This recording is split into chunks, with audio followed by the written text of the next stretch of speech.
El siguiente programa es clasificación B15, contenido para adolescentes mayores de 15 años y adultos. Los comentarios transmitidos en este programa son responsabilidad de quien los emite.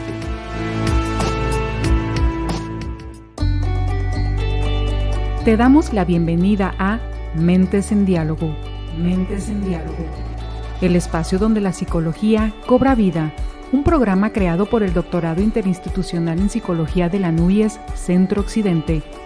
Acompáñanos en esta conversación.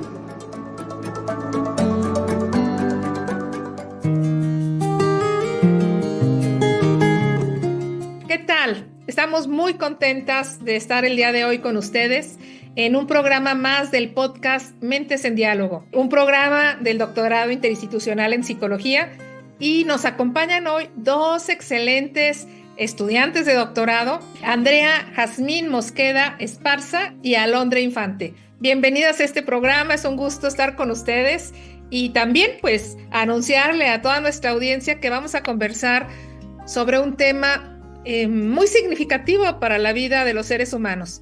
Vamos a hablar sobre el dolor, ¿no?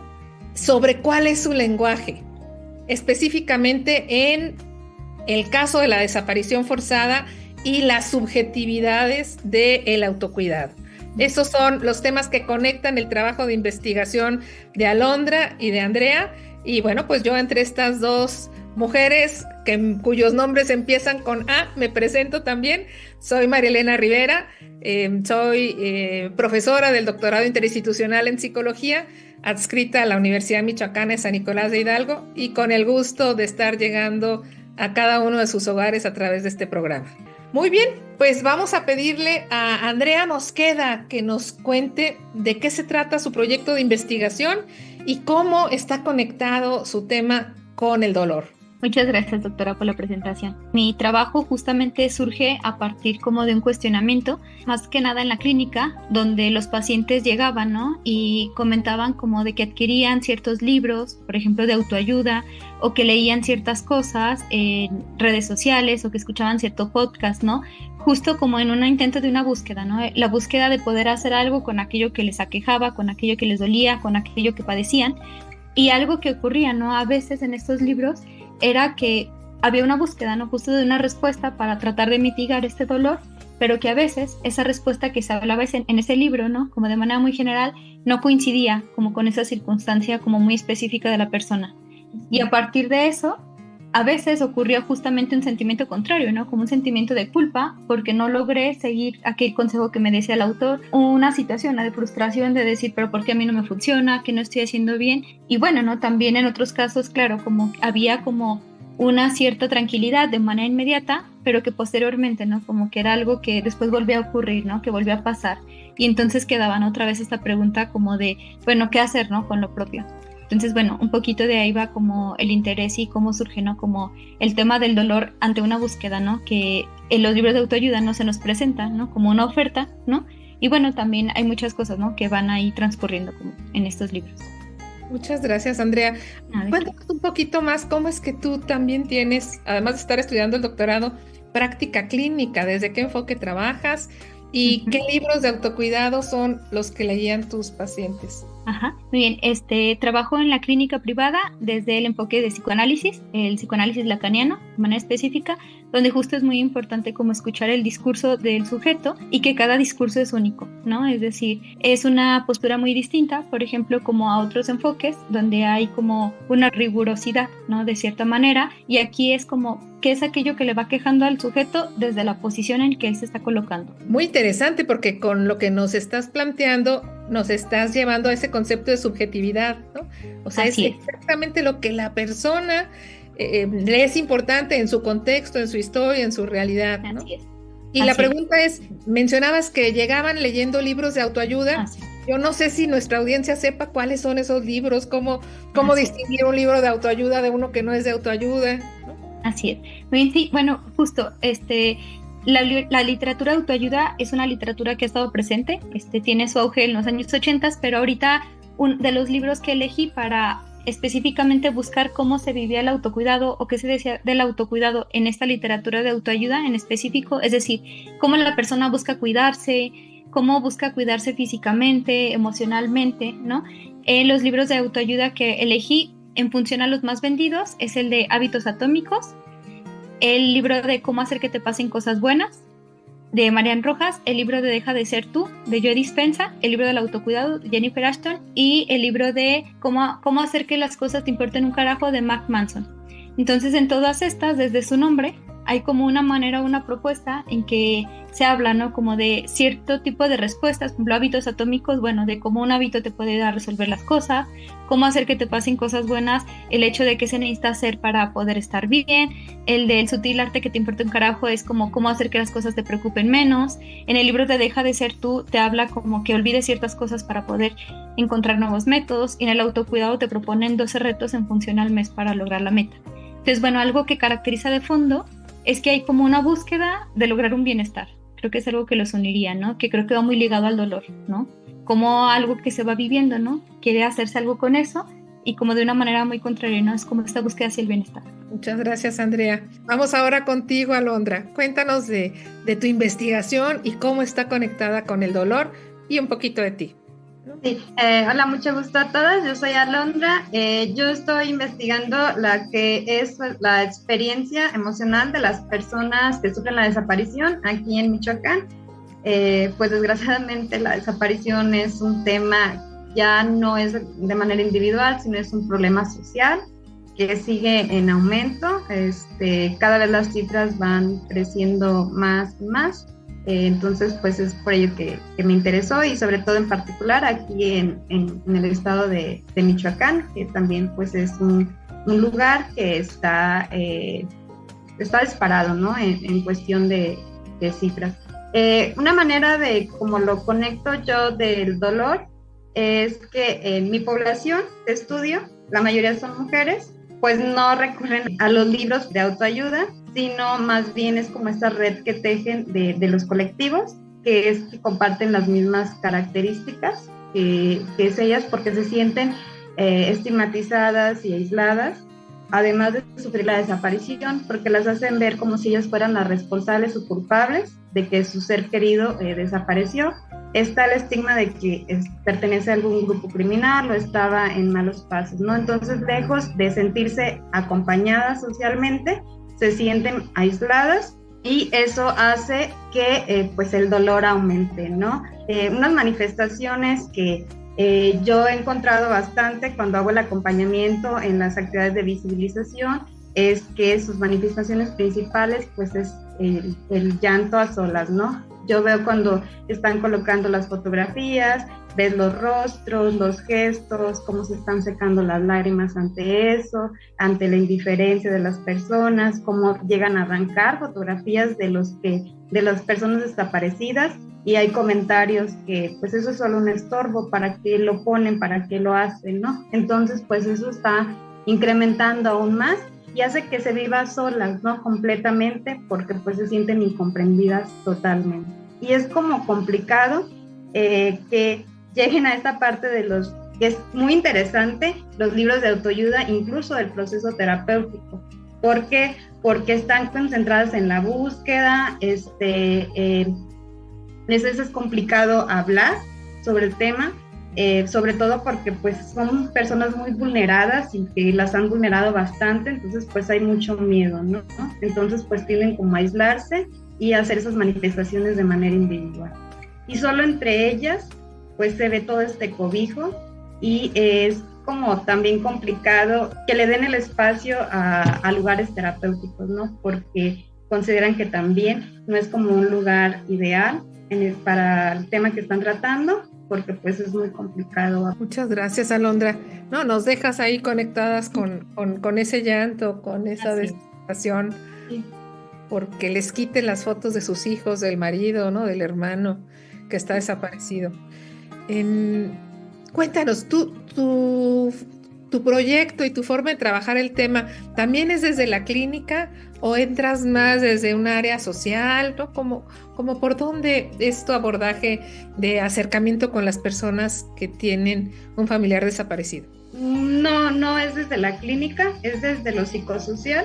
Estoy con ellas acompañándoles precisamente pues en colectivos o en estas partes de que hacen las manifestaciones, que para ellas son muy importantes, y es triste ver que convocan a marchas o que es para visibilizar y ves 30 personas y nada más son parte de ellas mismas. Entonces es como a nadie le importa lo que está pasando, y todavía recibir todo este tipo de comentarios, ¿no? Pero es justamente eso, es la escucha activa, estar ahí con ellas, estarlas escuchando cuando hacen las pausas, no estarlas presionando, porque pues eso en lugar de ayudar también contrarresta todo el proceso que ellos llevan. Entonces ellos requieren mucho eso, estar acompañándolas, incluso el no hablar y solo el silencio para ellos ya implica pues muchísimas cosas, ¿no? Muchas gracias, Alondra. Yo quisiera reflexionar con ustedes cuál será el dolor más grande o qué diferencias habrá entre el dolor físico y el dolor emocional, ¿no? Porque pues una fractura, ¿no?, debe de implicar un dolor muy fuerte, ¿no? El dolor renal, que hablan de que es de lo más intenso que existe, ¿no? Una herida abierta, ¿no? Una llaga que no cierra, la dificultad al caminar, ¿no? Todo eso, un dolor lumbar, ¿no? Todo eso implica pues un desgaste de energía y una vivencia muy difícil y muy dolorosa, pero también el dolor psicológico que va acompañado a perder un hijo, ¿no? O a no saber si está vivo o muerto porque desapareció, ¿no? O al fracaso de una relación de pareja, ¿no?, a la que se tenían muchas esperanzas y mucho tiempo en ella, ¿no? O a la decepción, ¿no?, en un ambiente laboral, en un ambiente de una relación íntima, no necesariamente de pareja, una amistad. ¿Cómo colocarían ustedes ese dolor físico, ese dolor psíquico? ¿Qué podrían hablar al respecto? Justo ahorita que usted pregunta, doctora, viene un poco a la mente lo que hablaba Alondra, de cómo hasta cuando nos lo comparte, ¿no? Cómo sentimos algo, ¿no? También en el cuerpo, ¿no? Como esta sensación que es muy, muy difícil justo de apalabrar. Y ahorita que decía que te escuchaba, Alondra, pensaba en esto, ¿no? De algo que hay en común, creo que entre nuestros proyectos es que la palabra es una manera de aliviar el dolor, ¿no? Y eso creo que es algo muy valioso, por ejemplo, en esos proyectos psicosociales, ¿no? De es muy valioso lo que vas haciendo, ¿no? Como de ir acompañando, ¿no? Como también formando parte del grupo, ¿no? No desde una posición distinta, sino de escucharlas, esto que tú vas hablando, ¿no? De cómo a veces es muy importante escucharlas y hablar, y a veces escucharlas acompañadas en el silencio, ¿no? Ahorita que usted pregunta, doctora, como en esta sensación, ¿no? De que a veces el dolor como que atraviesa, ¿no? Como lo que podemos decir, y a veces el silencio es una manera, ¿no? Como de decir, o a veces esto que sentimos, ¿no? Como en el cuerpo, esta frase de se nos pone la piel chinita, ¿no? Para muchas cosas, ¿no? Tanto para bueno como para lo difícil, y creo que en esto, ¿no? De la pérdida, y de la pérdida justo con personas desaparecidas, ¿no? Que es difícil como hasta de dónde está. Creo que hay algo ahí muy importante, ¿no? Es como la palabra, ¿no? Como poder narrarlo, poder que alguien lo escuche, ¿no? Que esa persona, ¿no? Tenga un espacio para hablarlo y para hablarlo, ¿no? Y creo que en los libros, ¿no? Por ejemplo, ahí hay una manera donde hay una búsqueda, ¿no? Para que el autor me diga algo, pero creo, ¿no? Un poco por lo que vas hablando, Alondra, como de este dolor que se atraviesa aquí, es como más bien también una búsqueda, ¿no? Como ante algo que es muy difícil, que es como algo ausente, ¿no? Como algo no palpable, ¿no? Pero bueno, creo que es muy valioso como justo desde nuestra labor como psicólogas, ¿no? Creo que un instrumento muy importante siempre es la palabra y, como decías, ¿no? La escucha. Muchas gracias. Y justo es eso, que llora en el andar del acompañamiento, es que ha aprendido esto, que hay cierto tipo de situaciones, y en particular esta, pues la narrativa, ¿no? Y la escucha ayuda muchísimo más que llevar un proceso sistematizado o de tanto, ¿no? Y es justo también que lo que se interlaza con lo que hace Andrea, ¿no? Esta parte de la escucha. Y el dolor, pues justo atraviesa el cuerpo. ¿Por qué? Porque desde lo emocional, lo que están viviendo en el caso de desaparición, lo que están realizando, que hace que también repercuta a nivel corporal, a nivel físico. No duermen, no se cuidan, hay un desgaste físico pues notorio de cómo se da todo este descuido, ¿no?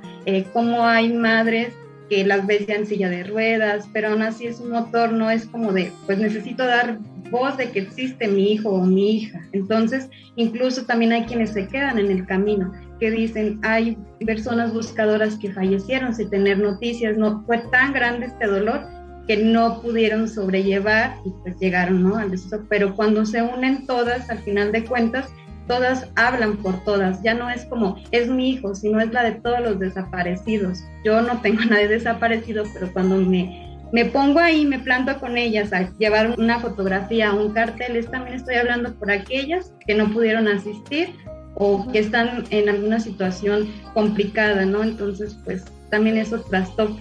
Muchas gracias. Justo en esta misma línea de sus trabajos de investigación y del lenguaje del dolor, ¿nos podrían compartir alguna de las experiencias que te ha tocado acompañar, ¿no?, en esta trayectoria de trabajo con mujeres buscadoras de algún integrante de su familia?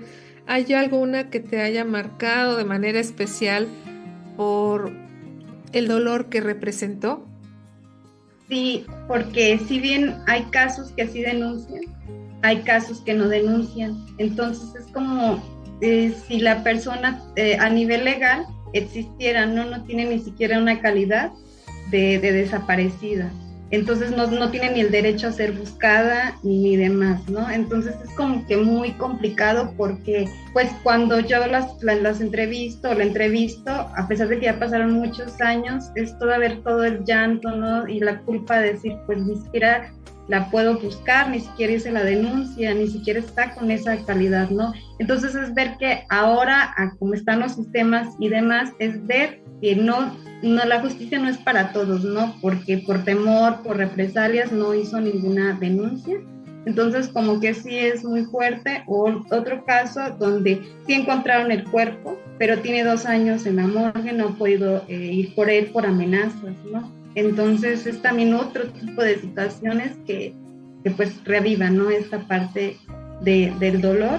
A pesar de que esto sí, pues el acompañarlas sí es reconfortante y demás, pero también no es algo sencillo, ¿no?, para uno. Entonces a lo mejor yo sí tengo que recurrir al acompañamiento terapéutico y estos libros de autoayuda que maneja o que está analizando Andrea. A lo mejor mi población de estudio no lo utiliza, pero yo de alguna manera, pues sí, lo leo, aparte del acompañamiento terapéutico, ¿no? Muchas gracias, Andrea, ¿no? Porque nos estás planteando un caso también de donde la persona se culpa, ¿no? Porque no reportó ante las autoridades y su caso aparece como si no existiera. Y el otro, ¿no?, el dolor de toparse con la ineficiencia de las autoridades que no le permiten recuperar el cuerpo de su ser querido. Gracias, Alondra, ¿no? Y también retomas el dolor de los terapeutas, ¿no? otro nivel de dolor, ¿no? También por empatía, ¿no? Por todo lo que implica el trabajo con personas con tanto nivel de sufrimiento, ¿no? Y tú, Andrea, ¿qué nos cuentas, no? Sí, pues conmigo no, por el momento no tengo participantes, es más como la lectura y el análisis de los libros. En otro momento, justo como algo interesante, es como, bueno, las personas que leen estos libros, ¿qué dicen de estos libros? Que también creo que es una posición muy interesante. Pero ahorita que usted decía, doctora, como el tema de la culpa, creo que es algo ahí como muy presente, ¿no? Como esta culpa que forma parte, ¿no?, a veces del dolor, y que creo que vale la pena a veces cuestionarnos, ¿no? Como de por qué sentimos culpa, ¿no? Es decir, ¿por qué sentimos culpa, por ejemplo, ¿no? Como poder a veces no lograr algo, ¿no? ¿Por qué sentimos culpa a veces por sentir algo, ¿no? O sea, ¿por qué a veces sentimos culpa, por así decirlo, por sentirme enojado con mi hermano, por ejemplo?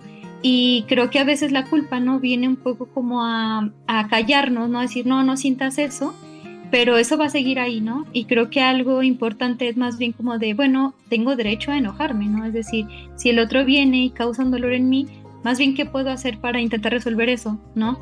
Que creo que es algo muy importante, ¿no? Como en esto de la culpa, como a veces, algo que está muy presente a veces por también tantas exigencias, ¿no? Que vamos sintiendo y que siempre van más y más y más, pero también a veces la culpa, ¿no? Creo que es algo muy importante como para que nos da información, ¿no? De decir, bueno, más bien a partir de eso me puedo mover de un lugar, ¿no? A partir de eso puedo exigir, ¿no? A partir de eso puedo hacer algo con lo que voy sintiendo. Y creo que algo muy, muy importante que contrasta entre la literatura de autoayuda y con Alondra es el tema, por ejemplo, del olvido, ¿no? Y de la búsqueda y de recordar en esto de las madres buscadoras, ¿no?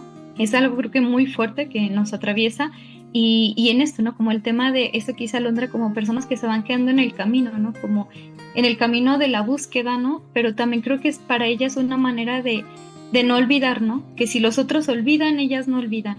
Y algo que a veces un problema de los libros de autoayuda es que constantemente te dicen que olvides, ¿no? Por ejemplo, en esta frase de deja de ser tú, ¿no? Es como, tienes que dejar de ser tú para ser otra persona. Pero quién sabe, ¿no? Quién sabe si en verdad tenemos que dejar ser todos nosotros, si en verdad tenemos tantas cosas tan malas, si en verdad somos tan malos, o más bien hay cosas, ¿no? Que poco a poco podemos ir mejorando, ¿no? Como de una manera más tranquila, ¿no? Sin sentir esta culpa de tener que cambiar y ser perfectos y lograrlo todo, ¿no? Gracias. Vamos acercándonos al final de nuestro programa y yo quisiera, hablando del lenguaje del dolor, invitarlas a que le pongamos un color al dolor, ¿no? A ese de las personas del consultorio, de la práctica clínica, que de repente necesitan recurrir también a libros de autoayuda, o a ese de las personas que están en la búsqueda desesperada por ese familiar que falleció. Quizá los diferentes dolores tendrían colores distintos, ¿no? Pero vamos contigo, Alondra. ¿Cómo ves? ¿De qué color pintarías el dolor de las personas que tienen un integrante desaparecido? Yo lo pintaría, ahorita se me vino a la mente el verde, porque lejos de ser algo sumamente doloroso y oscuro, también hay que resaltar que ese dolor las impulsa a seguir, ¿no? Las mantiene en esta lucha, en esta búsqueda, en salir a gritar, en salir a exigir, en salir a decir, mi hijo, mi hija merece ser buscado y localizado, ¿no? Entonces, pues, también yo lo pondría de ese color. Gracias, Alondra. ¿Y tú, Andrea? A mí me venía a la mente, doctora, el color gris, como por una manera en que las personas a veces ya están como muy cansadas, ¿no? Como muy exhaustas, como si les faltara energía, ¿no? Como justo decaídas, y que ese primer acercamiento, ¿no? A los libros creo que es algo muy valioso porque es algo accesible generalmente para cierta población, ¿no? Porque también lo lamentable de los libros de autoayuda es que sus costos son elevados, ¿no? Y no siempre pueden ser accesibles. Pero me venía un poco a la mente el color gris porque es como esta sensación de un decaimiento, una falta de energía, como una desesperanza, ¿no? Y a partir de eso hay como, bueno, entonces, ¿qué puedo encontrar, no? Como esta búsqueda de una palabra de los otros, ¿no? Y que, bueno, creo que además de los libros, ¿no? También nosotros como personas, como amigos, como hermanos, también podemos dar una palabra, ¿no? Para acompañar al dolor y para ir cambiando, ¿no? Este color gris. Muchas gracias, ya nos estás dando justo esa ruta, ¿no? de cierre de nuestra conversación de hoy, ¿no? De cómo podemos transformar ese dolor, qué podemos hacer con él, con nosotros mismos, pero también con las personas que nos escuchan, que seguramente tienen experiencias del dolor físico o del dolor emocional del que hemos estado conversando a lo largo de esta charla. Vamos contigo, Alondra, y a Andrea que cierre. Yo invito a esta parte de la escucha, de que escuchemos, de que acompañemos, de que en este caso de desaparición, cuando hay una manifestación o alguna actividad de visibilización, aunque no tengas un familiar desaparecido, te esperes 5 minutos, ¿no? A ver esto, y eso ayuda a las familias que también ven, ya se acercó a otra persona, ¿no? A no ser indiferentes ante eso. Muchas gracias, Andrea. Y coincido con Alondra, creo que la escucha, el acompañar, el no juzgar, ¿no? El tener una posición abierta y también el saber, ¿no? Que el dolor de los otros son distintos a los propios dolores, ¿no? Es decir, lo que para la otra persona puede ser doloroso, para mí no, pero justo es porque estoy escuchando el dolor del otro, ¿no? No, como a veces va a coincidir nuestros dolores, justo creo que cuando hay una marcha o algo colectivo, ¿no? Es como una manera de tratar, ¿no? De hacer algo con el dolor y que a partir de eso transforme, pero también, ¿no? A veces de manera individual saber, ¿no? Que el dolor para el otro, ¿no? Es de cierta manera y es muy válido, ¿no? Porque habla justo, ¿no? De esa subjetividad y creo que el tener espacio, ¿no? Y ahora más que nunca tiempo, ¿no? Como tantas cosas que a veces ya no tenemos tiempo, ¿no? Para escuchar al otro, para detenernos, creo que es una posibilidad, ¿no? Para ayudar. Muchas gracias. Yo quisiera compartirle a la audiencia la imagen de estas mujeres y hombres que se levantan a buscar su pico y su pala, porque ya les dijeron que por ahí hay un terreno donde puede haber el cadáver de una persona que puede ser el hijo, la madre, el esposo, de cualquiera de sus compañeros o de alguien más, y que encontrar, ¿no? Encontrar restos de alguien pese al sol, pese a la falta de alimentación, al esfuerzo físico que implica, alivia también el dolor, ¿no? Porque se están solidarizando unos con otros. Y bueno, en medio de todos estos colores, ¿no? Tanto los de la tristeza, el decaimiento, ¿no? Como serían estos grises, y los de la esperanza que te levanta todos los días, en medio de esto cerramos el programa de hoy dándoles las gracias por acompañarnos. Y bueno, también resaltar el gusto y la esperanza que tenemos con estas nuevas generaciones de investigadoras del doctorado interinstitucional en psicología. Muchas gracias. Muchas gracias, doctora. Muchas gracias a todos que nos escucharon. Gracias a todos. Las redes, doctora, le faltó mencionarlas. Vamos a platicar de las redes de nuestro programa para invitar a la audiencia, ¿no? Las redes sociales son Mentes en Diálogo. Está en Spotify y en Amazon Music, y en Facebook, en Instagram y en Radio UAN, que es Universidad Autónoma de Nayarit, que es nuestra anfitriona de este programa y a quienes les damos las gracias por acompañarnos. Muchas gracias. Gracias, muchas gracias.